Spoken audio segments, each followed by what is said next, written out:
Hello everyone, Volkov here, and hey, let's do something about this banner. This doesn't seem right.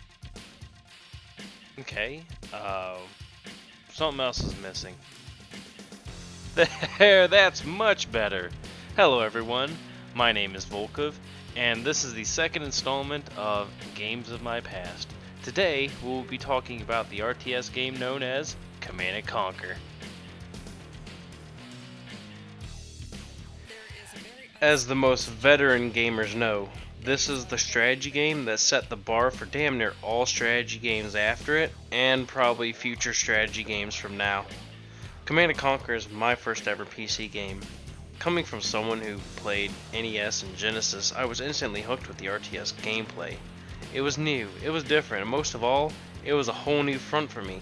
I had never seen the ability to command units in a game before. I was always used to just running to the right of the screen, jumping on enemies, knocking the holy hell out of people, and shooting virtual ducks. Let me give you a history of it. It was 1995. I was about 6 years old. My dad had bought a Windows 95 PC. I had never actually seen a computer like that before. I was used to the Macintoshes they have in your computer lab at school. This thing my dad bought, I wouldn't know how to use. This thing was alien to me. He had the DOS version of Tiberian Dawn on it. The Genesis sat in the same room as the PC. When I saw my dad on the computer, I noticed he was playing a game I never knew would get me into PC gaming like it did. He showed me how to navigate the OS and boot up CNC on the command prompt. When the game booted up, I had chills down my spine.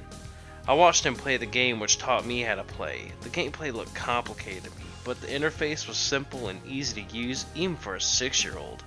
The music was unreal for any game I had heard previously. Soon I started playing it. When my dad got on the PC, I was playing Genesis and waiting for him to get off so I could play Command & Conquer. I couldn't stop playing when I got on.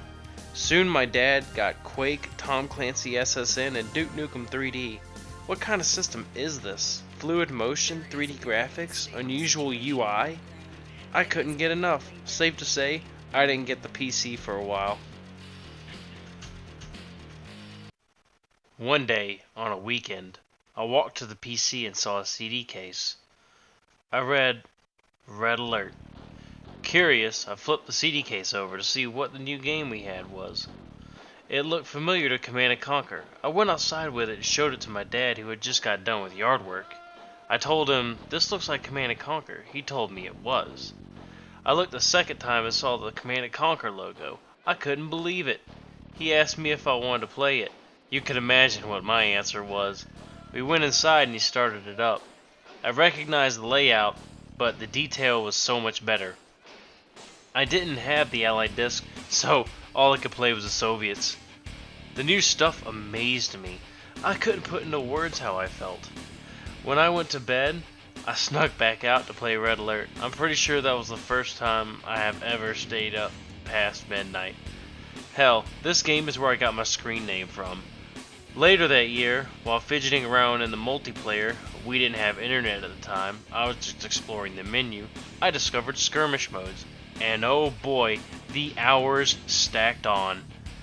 I learned how to install games onto computers and put Red Alert on just about every family computer. Then I got my N64 for my birthday. I was hooked onto it big time. For the most part, I didn't play Red Alert that often unless I was at my grandparents' house. One day, my dad came inside from getting the mail, and he had a PC Gamer magazine with him. I was sitting on the couch. He sat there and showed me the PC Gamer magazine. Command & Conquer 2 was on the cover. I was like, oh man, that's awesome. I looked on the inside and saw all the screenshots. I was very much excited for it. Then, on Christmas in 1999, I had a small flat square present. I thought to myself, it couldn't be an N64 game, it's not rectangular. I opened it and saw Tiberian Sun.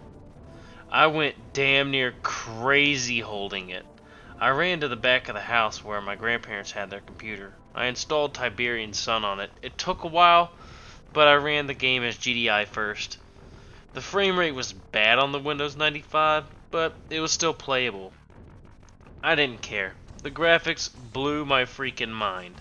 I played until we had to go home, and I put it on the computer at home. It ran worse on our PC. I wasn't into it like I was with Red Alert. This was due to the fact that my dad got a compact Windows 98, and so did my grandparents. My dad wouldn't let me on his computer, and my grandparents didn't trust me with theirs for a while. Eventually, Tiberian Sun could only be played at my grandparents' house. I took part in the multiplayer during the summer, but couldn't continue when school started up. My uncle remarried, and my new aunt had 2 boys I could play with. We played N64 mostly. This is where my competitive nature thrived. I had to get better. Eventually, I was better than them by a long shot. I barely played Tiberian Sun after that. On the N64, I had games like Super Smash Bros., GoldenEye, and Mario Party. And when you got 2 cousins that come over and play with you, those games get competitive. And it's really the only thing we wanted to play. Later, my dad had bought me and my sister a couple of HP Windows Millennium Editions. Finally, I had a computer I could put Tiberian Sun on. The gameplay was a lot smoother than I could imagine. At the end of the year 2000, I got a gift that put my love for the RTS genre in stone. Red Alert 2.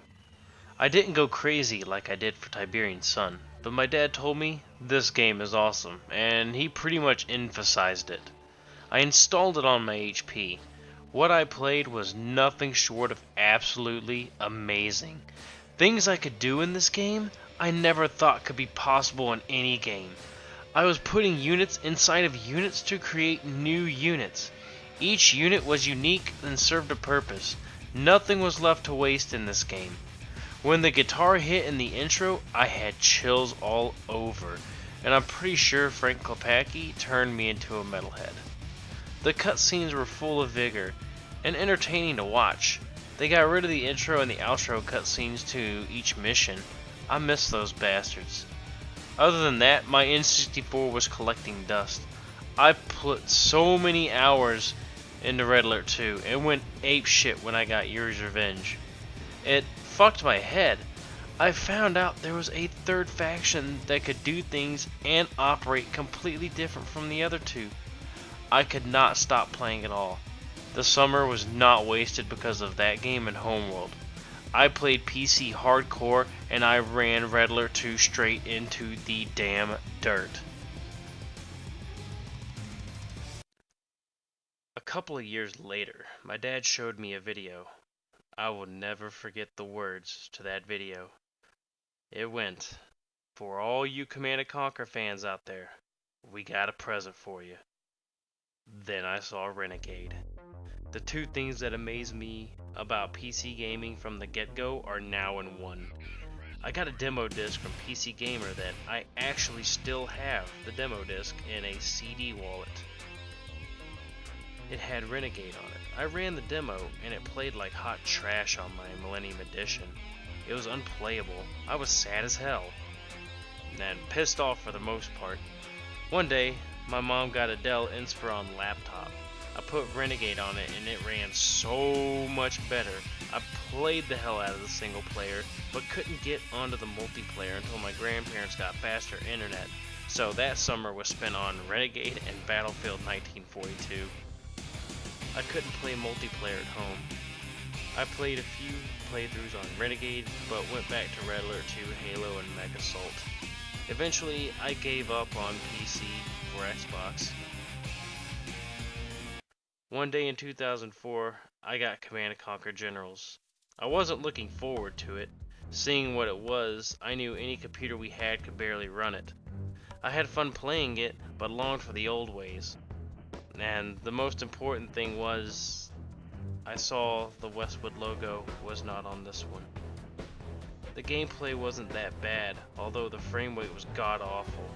I stuck with it though. It didn't get me hooked back into PC gaming, so back to Xbox it was. I had an Xbox 360 and was graduated from high school. I saw that Command & Conquer 3 had come out. I bought it. I played so much of it for the old feel of how the games used to be. The feel wasn't there. It was a lot of fun though. I had every achievement except the 100 hours in multiplayer. I still played it when friends I knew were good got on. We dominated to the point where I could control each faction with ease. We stomped the majority of the players we went up against, but I still felt empty playing it. The introduction of the Skrin got me excited for the most part, and the story was also pretty good. It might have just been me playing on 360. Then I got Red Alert 3. The things that made CNC, not just the Red Alert universe, good were thrown out the window. I got my 1000 gamer score off that game and dropped it. You could tell they tried to copy the Red Alert 2 formula, but were unsuccessful in just about every damn way. And a footnote for this, Command & Conquer 4 is not a Command & Conquer. I played 30 minutes of it and quit.